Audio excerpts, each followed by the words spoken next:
Phone ಮುಖಾಂತರ ಫೋನ್ನಲ್ಲಿ ಅವಾಚ್ಯ ಶಬ್ದಗಳಿಂದ ಬೈದಾರೆ. ಕೆಲವು ಪದಗಳನ್ನ ಹೇಳುವಂತಾಗಿಲ್ಲ ಆ ತರ ಒಂದು ಪದಗಳನ್ನ ಯೂಸ್ ಮಾಡ್ತಾರೆ. ಮತ್ತೆ ಲೈಫ್ ಥ್ರೆಟನಿಂಗ್ ಮಾಡಿದ್ದಾರೆ, ಬೆಂಕಿ ಬಂದು ಹಾಕ್ತೀನಿ ಅಂತ ಹೇಳಿದ್ದಾರೆ. ಕಾಂಗ್ರೆಸ್ ಗೌರ್ಮೆಂಟ್ ಏನ್ ಮಾಡ್ತಾ ಇದೆ? ಇಂಥ ಒಬ್ರು ನಾಯಕರುಗಳನ್ನ ಸಾಕ್ತಾ ಇದ್ದೀರಾ.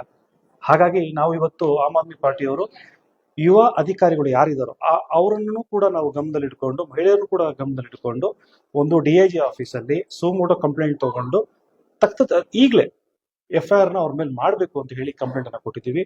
ಹಾಗೆ ಅಧಿಕಾರಿಗಳ ರಕ್ಷಣೆ ಕೂಡ ಮಾಡಬೇಕು ಅಂತ ಕೂಡ ಕಂಪ್ಲೇಂಟ್ ಕೊಟ್ಟಿದ್ದೀವಿ. ಅದನ್ನ ಈಗಾಗಲೇ ಅವರು ನೋಂದಣಿ ಮಾಡ್ತಾ ಇದ್ದಾರೆ. ಎರಡನೇದಾಗಿ ಮಹಿಳಾ ಘಟಕದವರು ಉಷಾ ಮೇಡಮ್ ಅವರು ಕೂಡ ಇಲ್ಲಿ ಮಹಿಳಾ ಒಂದು ಮಂಡಳಿಗೆ ಬಂದು ಕಂಪ್ಲೇಂಟ್ ಅನ್ನ ಕೊಟ್ಟಿದ್ದಾರೆ. ನಾವು ಇನ್ನೊಂದು ಕಂಪ್ಲೇಂಟ್ ಅನ್ನ ತಗೊಂಡು ಬಂದಿದ್ದೀವಿ. ನೀವು ನೋಡ್ತಾ ಇದ್ದೀರಾ, ಈಗಾಗಲೇ ಮೀಡಿಯಾಗಳಲ್ಲಿ ಬರ್ತಾ ಇದೆ. ಅಮೃತಾ ಗೌಡ ಅನ್ನೋ KS ಅಧಿಕಾರಿಯ ಮೇಲೆ ಅವ್ಯಾಚ ಶಬ್ದಗಳಿಂದ ಒಬ್ರು ಜವಾಬ್ದಾರಿಯುತ ಒಂದು ರಾಜಕೀಯ ಪಕ್ಷದಲ್ಲಿರುವಂತಹ ನಾಯಕರು ಇವತ್ತು ಆ ಕೆಲಸ ಮಾಡಿ ಅಧಿಕಾರಿಗಳಿಗೆ ಈ ರೀತಿ ಸ್ಥಿತಿ ಅಂತ ನಮ್ಮಂತ ಜನಸಾಮಾನ್ಯ ಮಹಿಳೆಯರಿಗೆ ಯಾವ ರೀತಿ ರಕ್ಷಣೆಯನ್ನ ಇವರಿಂದ ನಾವು ಎಕ್ಸ್ಪೆಕ್ಟ್ ಮಾಡ್ತಿದ್ದೀವಿ. ಹಲೋ ಹಲೋ ಹಲೋ ಮೇಡಮ್, ಅದು ಬ್ಯಾನರ್ ಬಿಚ್ಚಕ್ಕೆ ಹೇಳಿದ್ರಾ? ಇಲ್ಲ ಸರ್, ಅದು ಒಂದ್ ಬ್ಯಾನರು ಆ ರೋಡ್ ಕೋಟೆದಲ್ಲಿ ಮಧ್ಯದಲ್ಲಿ ಹಾಕ್ಬಿಟ್ಟಿದ್ರಂತೆ. ಅದೇನೋ ಗಾಡಿಗಳಿಗೆ ಗುದ್ಕೊಂಡು ಹೋಗ್ಬಿಟ್ಟಿದ್ದಾರೆ. ಅವ್ರು ಯಾರೋ ಪಬ್ಲಿಕ್ ಕಂಪ್ಲೇಂಟ್ ಮಾಡ್ತಾ ಇದ್ರು ಅಂದ್ಬಿಟ್ಟು ನಾನು ಅಪ್ಸರ್ ಅವ್ರಿಗೆ ಹೇಳಿದ್ದೆ, ಸರ್ ಒಂಚೂರು ಸೈಡ್ ಅಲ್ಲಿ ಕಟ್ಕೊಳಕ್ ನಮ್ ಹೇಳಿ. ಬ್ಯಾನರ್ ಏನೋ ಬಿಚ್ಚಿದಿರಿ ಅಂತಂದ್ರೆ ಬಂದ್ ಬೆಂಕಿ ಹಚ್ಚಿಬಿಡ್ತೀನಿ ಅಷ್ಟು ಹೇಳಿದೀನಿ. ನಾನು ಇನ್ನ ಒಳ್ಳೆತನ ನೋಡಿದೀನಿ, ಕೆಟ್ಟತನ ನೋಡಿಲ್ಲ. ಸರ್ ಒಂದ್ ನಿಮಿಷ, ಬ್ಯಾನರ್ ಬಿಚ್ಬಿಟ್ಟದು ಆಫೀಸ್ ಅಲ್ಲಿ ಇದೆ ಸರ್. ಅದನ್ನ ಮಧ್ಯದಲ್ಲೆಲ್ಲ ಕಟ್ಟಿದ್ದಾರೆ, ಆಕ್ಸಿಡೆಂಟ್ ಆಗಿದೆ ಅಂತೆ.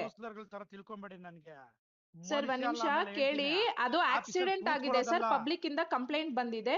ಕಂಪ್ಲೇಂಟ್ ಬಂದ್ರೆ ಬ್ಯಾನರ್ ಹೆಂಗ್ ಕೀಳ್ತೀರಿ? ಬ್ಯಾನರ್ ಕಿತ್ತಿಲ್ಲ ಸರ್, ತೆಗ್ಬಿಟ್ಟು ಅದು ಆಫೀಸ್ ಅಲ್ಲಿ ಇಟ್ಟಿದ್ದಾರೆ. ನಾನು ಬೆಳಗ್ಗೆನೆ ಇನ್ಫಾರ್ಮ್ ಮಾಡಿದೀನಲ್ಲ. ಯಾವನ್ ಬಿಚ್ಚಿದ ಅವ್ನ ನಮ್ಮನ್ ಸುಳೆ ಮಗ ಕಟ್ಸಿದ್ರೆ ಸರಿ, ಅವ್ನ ನಮ್ಮನ್ ಇಲ್ಲ ಅಂದ್ರೆ ನೋಡ್ತೀನಿ ನಾನು ಏನು ಅಂತ ಆಮೇಲೆ ತಂದೀಗ.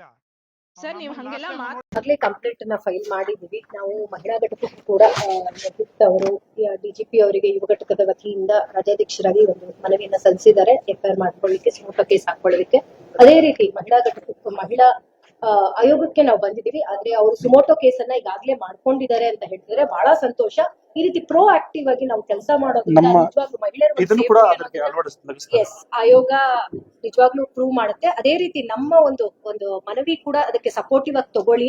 ಮುಂಬರುವಂತ ದಿನಗಳಲ್ಲಿ ಸಾಕಷ್ಟು ಒಂದು ಕಿರಿಯ KS ಅಧಿಕಾರಿಗಳು ಈ ರೀತಿ ಹಲ್ಲೆ ಅಂದ್ರೆ ಏನು, ಇದನ್ನ ಮಾತಿನ ಒಂದು ಹಲ್ಲೆಗಳಿಗೆ ಒಳಗಾಗಬಾರ್ದು, ಒತ್ತಡಕ್ಕೆ ಒಳಗಾಗಬಾರ್ದು. ಮತ್ತೊಂದು ಕಡೆ ರಾಜ್ಯದಲ್ಲಿ ಒಂದು ನಾಯಕರು ಒಂದು ದಬ್ಬಾಳಿಕೆ ಮತ್ತೆ ಈ ರೀತಿ ಅವ್ಯಾಚ ಶಬ್ದಗಳಿಂದ ನಿಂದನೆ ಮಾಡೋದನ್ನ ದಯವಿಟ್ಟು ಯಾವುದೇ ರಾಜಕೀಯ ಪಕ್ಷದ ಹಿರಿಯರಾಗಿರ್ಬೋದು, ನಾಯಕರಾಗಿರ್ಬೋದು, ದಯವಿಟ್ಟು ನಿಲ್ಲಿಸಿ. ಹಿಂದೆ ಕೂಡ ಅನೇಕ ಸಂದರ್ಭಗಳಲ್ಲಿ ನಾವು ಬಂದು ಈ ರೀತಿ ಕಂಪ್ಲೇಂಟ್ ಅನ್ನ ಕೊಟ್ಟಿದ್ದೀವಿ.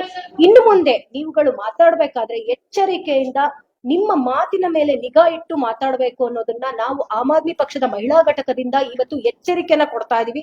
ಖಂಡಿತ ಆಗ್ರಹ ಇಷ್ಟೇ, ಅಧಿಕಾರಿಗಳಿಗೆ ರಕ್ಷಣೆ ಇಲ್ಲ, ಅಧಿಕಾರಿಗಳಿಗೆ ಒಂದು ಮರ್ಯಾದೆ ಇಲ್ಲ ಅಂದ್ರೆ ಈ ಸರ್ಕಾರ ಏನ್ ಕೊಡುತ್ತೆ?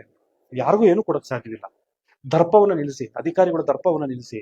ಯುವಕರು ಕೆಲಸ ತಗೊಳಕೋಸ್ಕರ KS ಓದಿ, IAS ಓದಿ ಕಷ್ಟಪಟ್ಟು ಅವರು ನಿಮ್ಮ ಒಂದು ಕರಪ್ಷನ್ ದಾಟಿ ಮೀರಿ ಬಂದು ಕೆಲಸ ತಗೊಂಡಿರೋರ್ನ ಫೋನಲ್ಲಿ ಎದುರಿಸ್ತೀರಾ? ನೀವೇನಾದ್ರೂ ಕೂಡ ಈ ಒಂದು ಯುವಕರುಗಳನ್ನ, ಈ ಅಧಿಕಾರಿಗಳನ್ನ ರಕ್ಷಣೆ ಮಾಡಿಲ್ಲ ಅಂದ್ರೆ ನಾವು ಬೆಂಗಳೂರಿಂದ ಶಿಡ್ಲಘಟ್ಟವರೆಗೂ ಪಾದಯಾತ್ರೆ ಬರ್ತೀವಿ, FIR ನ ಮಾಡೇ ಮಾಡಿಸ್ತೀವಿ. ಇದ್ರ ಬಗ್ಗೆ ಕಾನೂನು ಕ್ರಮ ಆಗ್ಲೇಬೇಕು.